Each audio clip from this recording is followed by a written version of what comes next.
Hey, what's up there crew? Matt Masato here with the rhinestoneworld.com. In this quick video, I'm going to show you how I made a hat like this with the 3D puff with our Tajima Embroidery Machine here, one of our Richardson hats and some of the puff. I'm going to show you how to set it up. I'm going to show you it stitching and show you how it turns out pretty freaking awesome. So stick around to see how.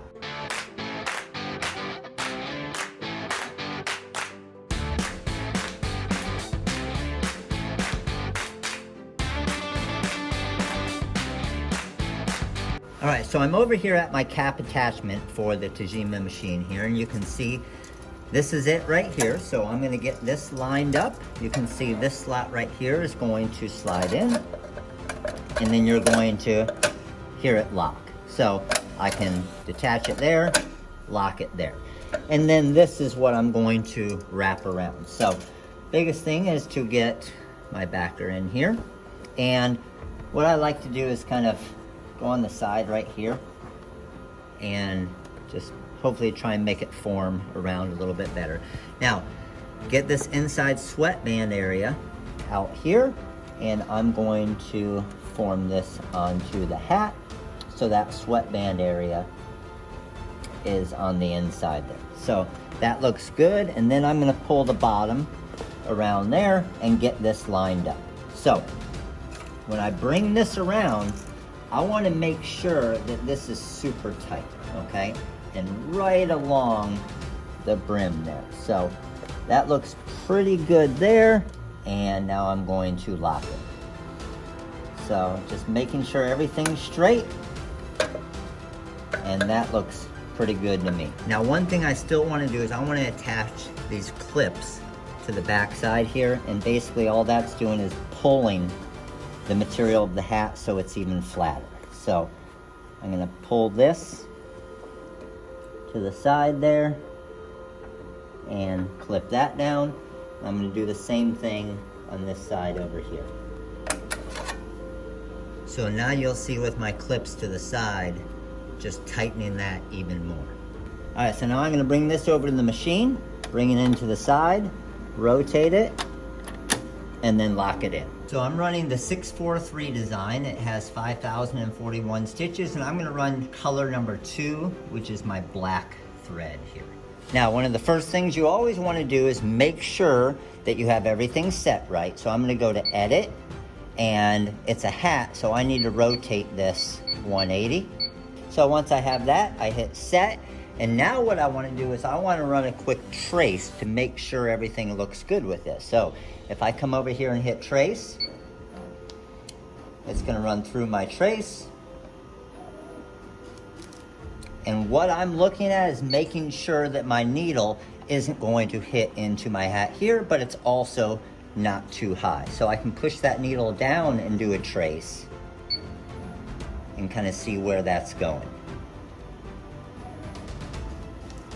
And I think that looks pretty good. I might move it up just a tad.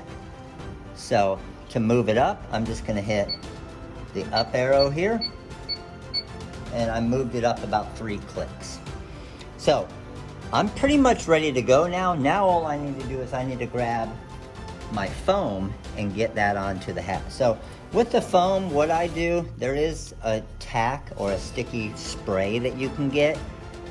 Because I don't have that yet, I've just been using some heat tape. So all of you sublimators out there, all of you that see the different shoes and stuff that I do, all this is my thermal tape or the heat tape that we have available on the website.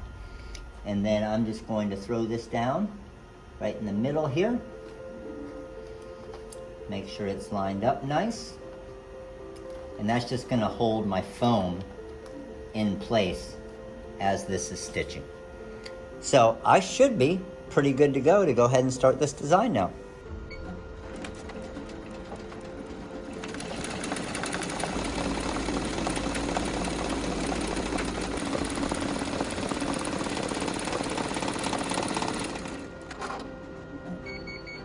All right, so that just finished up there. So now what we can do is just click and release, turn this off. And now what I'm gonna do is just take off the foam part. So I like to save the heat tape because I can use this multiple times. So just pulling off my heat tape here, putting it back onto the machine, and then take my puff off. And then I'll grab a pair of tweezers here, or I don't even need it, it looks like, just to get these inside areas. All right, so once that's done, I'm just gonna take these clips off here, and let's detach my hat.